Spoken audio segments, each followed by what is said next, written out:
Hello and welcome to Everyday Tarot, your daily dive into the divine wisdom of the tarot. I'm your host, Camille A. Saunders, healer, tarot enthusiast, and professional witch, and today I'm talking about tarot and Anandalite. Whether you're a seasoned tarot reader or just starting to explore, this podcast offers daily insights, intuitive messages, and practical advice drawn from the cards. Each episode is designed to help you connect with your inner wisdom, find clarity in your decisions, and tap into the energy of the universe. Tune in every day, Monday through Friday, for fresh perspectives and empowering guidance from the tarot as interpreted by me. If you love the show, the best way to support it for free is by listening daily, leaving a review, and subscribing or following in your favorite podcast app. If you're interested in crafting your own tarot cards, you can go ahead and get my full workshop, including the hour-long recording with my step-by-step method, examples of the tarot cards I've created, journaling questions, and a PDF to walk you all through it. The link is in the show notes to purchase that now. I'm offering a 12-week Tarot for Transformation live course. We'll be deep diving into the first 12 of the major arcana cards all together as we embody archetypes and learn how to transform ourselves through the tarot. The link will be in the show notes to check out the details now. And I just updated my Patreon benefits to be bigger and better than ever. So if you want an individual card pulled for you once a month live on the podcast, join the Everyday Tarot Patreon family at the lovers level. If you'd like to support the podcast even further, you can get a one-time individual 5-card reading in addition to all the other benefits if you join the Witch Bitch level on the Patreon. You can also check out the recent New Moon in Virgo collective tarot reading replay that I did on August 21st, and you can look out for this week my New Moon in Libra collective tarot reading that will be coming soon.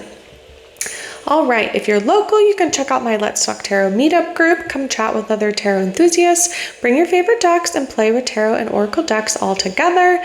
And if you're interested in celebrating the full moon, I'll be holding full moon women's circles for the rest of 2025. Join my colleague Izzy and I under the glow of the full moon for an evening of connection, reflection, and ritual. We'll be meeting at Thresholds Collective in Tacoma the first Sunday of the month to welcome in the full moon together. Upcoming dates are October 5th, November 2nd, and December 7th, and all of them are posted now if you want to get tickets. If you're interested in my free PDF with the 2025 5-card tarot spread I created just for you at the beginning of this year, you can get that by joining my newsletter list. My weekly newsletter always has the most up-to-date information on upcoming events, presentations, musings, and info and photos of my day-to-day life. And if you don't already know, I am a sex and relationships therapist and coach, seeing clients virtually all over from my home office. I love working with queer, poly, and witchy clients. So if you'd like to work with someone that doesn't judge you, is witchy just like you, and helps you learn how to deal with anxiety, chronic pain or illness, communication issues, self-advocacy, and sex, head to my website and book a free consultation now to start your journey.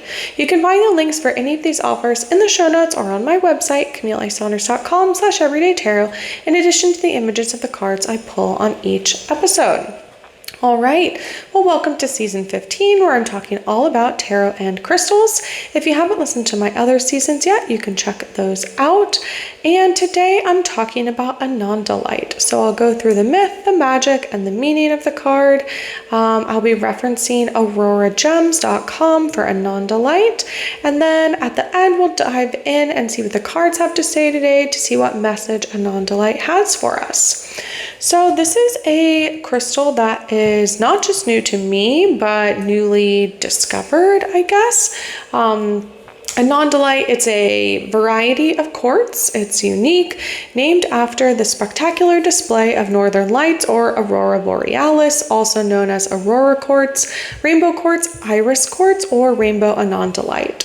It first appeared kind of like in the gemstone market in 2010.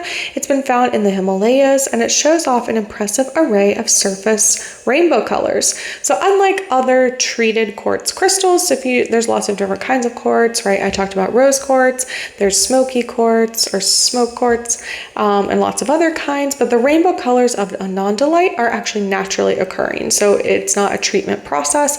That is how they show up.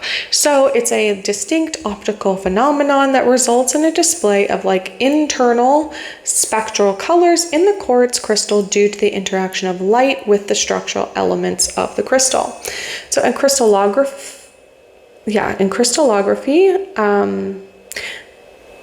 Anandalite features many small points growing from a grayish chalcedony base resembling clusters that are actually similar to amethyst. So I talked about amethyst in my first episode of the podcast for this season, if you want to check that out. The incredible array of colors in Anandalite is believed to be caused by the presence of rhodium in the quartz.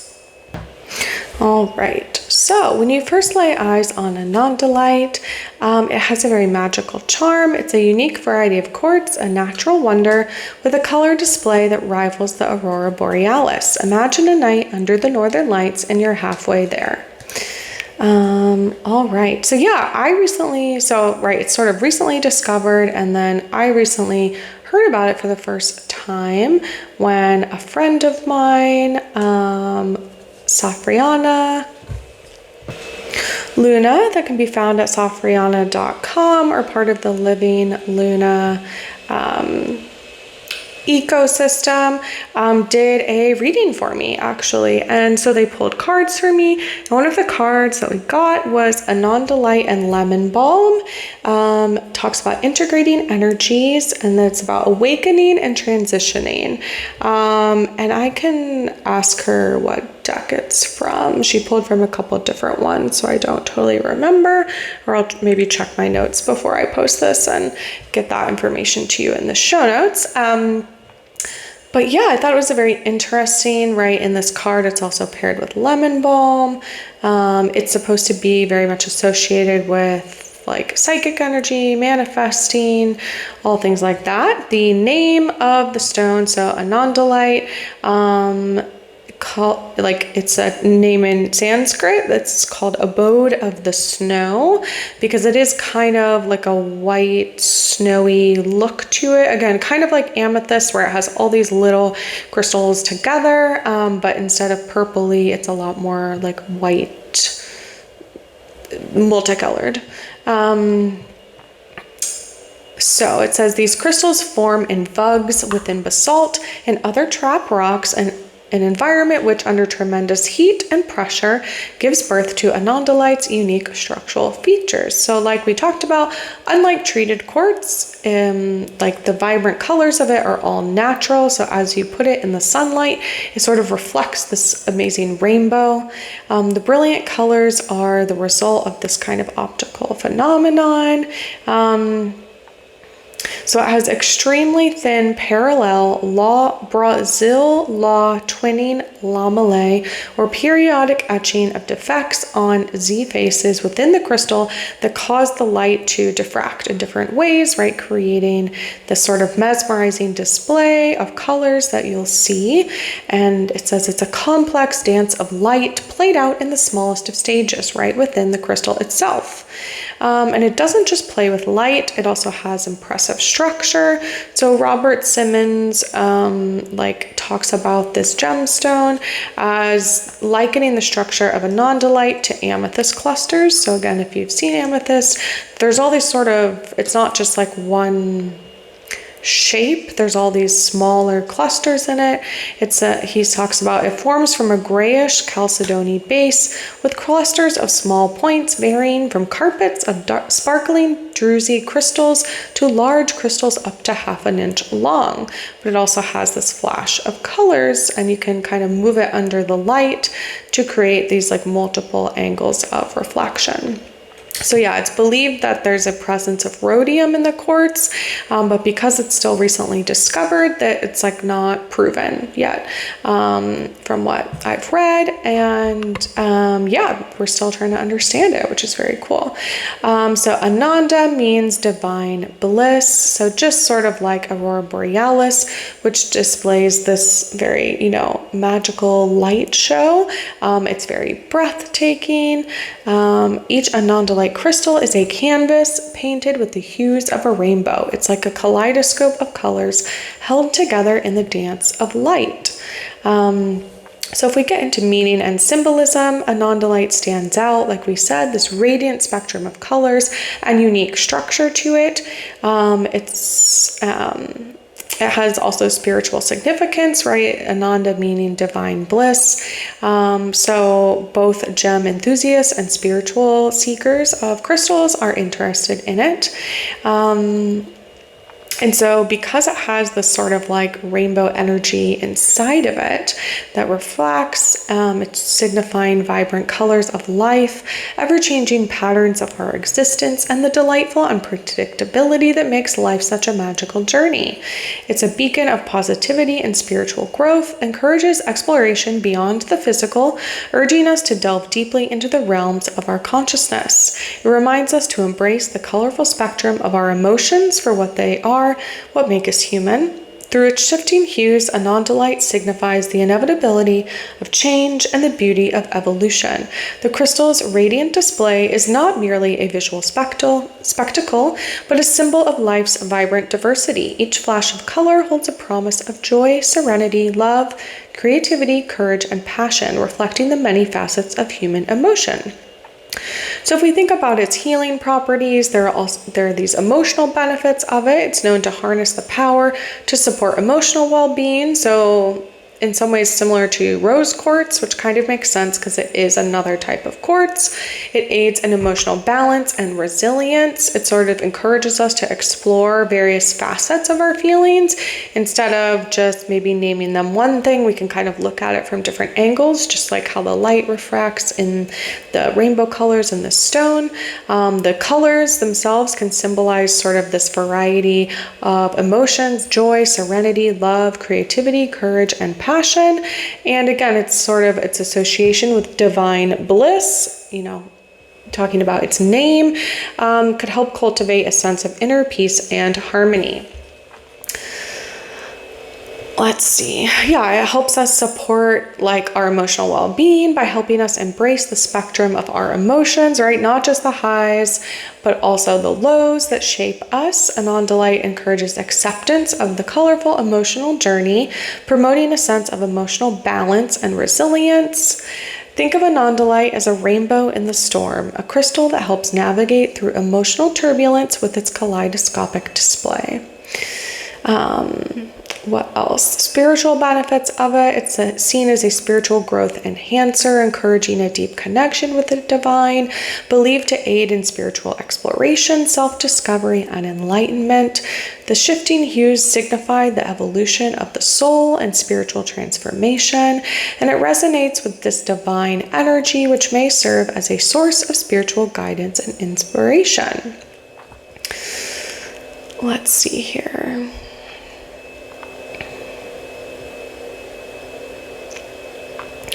If we think of the metaphysical properties of the stone, they are very much tied to the beautiful, colorful display. Again, stimulating spiritual growth, enhancing our connection with the universe, promoting balance and harmonizing energies within and around us. And it's also the symbol of transformation. As we think about if you move it in different angles, it will have these shifting hues and colors. And this sort of symbolizes evolution at a metaphysical level, where there's all these sort of things that when you look at it from a certain angle, it kind of looks different. Like I said, it's a balancing stone, so thought to harmonize different kinds of energies, maybe between our physical and ethereal selves. It's seen as a bridge between worlds, seamlessly connecting your earthly existence with the cosmic plane. As you hold the Anandalite, feel the harmony it brings, aligning your energies like a symphony in perfect hue. The shifting hues of Anandalite are more than just a visual spectacle. They symbolize transformation and evolution at a metaphysical level. Each flash of color signifies the ongoing journey of the soul, reflecting our own spiritual metamorphosis. The crystal's dynamic colors remind us that change is a fundamental part of our existence, and it's this very transformation that fuels our spiritual growth. Because it has this variety of colors, it's believed to have a strong connection with all 7 chakras, because it is kind of promoting this energy of balance and flow. But if we think about more the spiritual awareness side of it and connectivity, maybe more so linked with the crown chakra. Within the zodiac, it's again believed to resonate with all signs because of this rainbow of colors, but thought to have a special affinity for Aquarius, known for its innovative, forward-thinking nature. And I love this as an Aquarius, thinking about it. And just like the ever-changing hues of Anandalite signify transformation and evolution, you have this forward-thinking, innovative nature with Aquarius, right? This connection sparks creativity, new ideas, and a heightened spiritual understanding. All right. Let's see what else I want to share. Oh, so this was interesting. So there's a section about Anandalite versus rose quartz, because again, they are both quartz types. So Anandalite, right, has the spectrum of colors about promoting spiritual growth and connection. The radiant hues are seen as spark of cosmic energy, stimulating spiritual exploration, enhancing consciousness. It's like your guide to the cosmos, the universe, the dynamic colors illuminating your spiritual journey. Whereas on the other hand, rose quartz is more associated with like love, unconditional love. It's like a little bit of like a softer, right? It's like a pink hue. It's a stone of the heart, promoting compassion, peace, and healing. So while both stones promote tranquility, their approach differs. Anandalite focuses on harmonizing your nature and then aligning it with the cosmos, whereas rose quartz is about emphasizing love and emotional healing. If we think about it in contrast to clear quartz, so clear quartz, we think about it with clarity and amplification. Clear quartz is like a master healer, amplifying other energies. But Anandalite sort of has more of the vibrant colors and spiritual connection, in contrast to clear quartz, that's more about clear energy and amplifying. But again, both of them can kind of be used in this place of healing and spirituality. Yeah, I'd be very interested I'm going to try to find some Anandalite. It's not one that I have, probably because it is more unique or, more recently discovered. It is a natural crystal, and yeah, I think that's all I need to share for right now. I was looking at if there's any other properties about it. Okay, planets, Earth, Venus, and Jupiter. Elements, fire and earth. Symbolism, divine bliss, light, and harmony. It's associated with the emotional conditions of anxiety, stress, and emotional imbalance. Its spiritual purposes are for awakening, cosmic connection, and energy balancing. And if you wanted to combine it with other crystals, it says it works well with other quartz family members, right? Like we talked about. So clear quartz, amethyst, and rose quartz. And if you want to learn more about amethyst or rose quartz, I have episodes that have already come out this season about those stones as well. All right, so let's go ahead and pull a card to see what message Anandalite has for us. And I'm going to be pulling from the Herb Crafters Tarot, written by Letitia Guthrie, and artwork by Joanna Pohl Colbert. All right.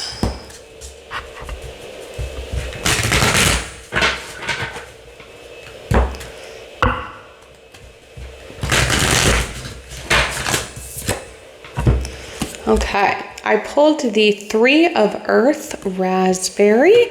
I pulled it in reverse. I'm trying to remember if this deck really has reversals though. Not really. So this would be sort of equivalent to the 3 of Pentacles because it is the Earth sign affiliated with it. So this is all about raspberry. It says, fill your basket with companionship and collaboration. Nourish your body, savor simple pleasures. So the card depicts baskets of juicy red berries sitting on the grass on a bright summer day. 2 rows of raspberries extend down a clover-filled path toward the foothills of a verdant mountain. The bushes overflow with flowers and fruit. The ripe ones come easily. Cedar trees line the boundary of the land. The sky shines blue with small puffy white clouds. Company brings joy to hard work. You have a responsibility to tend the abundance you have been given. There is much to do with fruitful raspberry, jellies, pies, syrups, vinegars, baskets, and medicine. Teamwork multiplies productivity. Invite others to join you. Trust your leadership and organizing skills. Approach people with clear expectations and agreements. As first-year raspberry canes create the foundation for second-year canes to fruit, create value for generations to come. Together with your community, you can build a strong legacy. Raspberry tea, rich with minerals, tones weakened tissues, and energizes the body. You are competent and up to the task, but keep yourself strong. Also, raspberries are just plain delicious. Remember to enjoy the sweetness of life.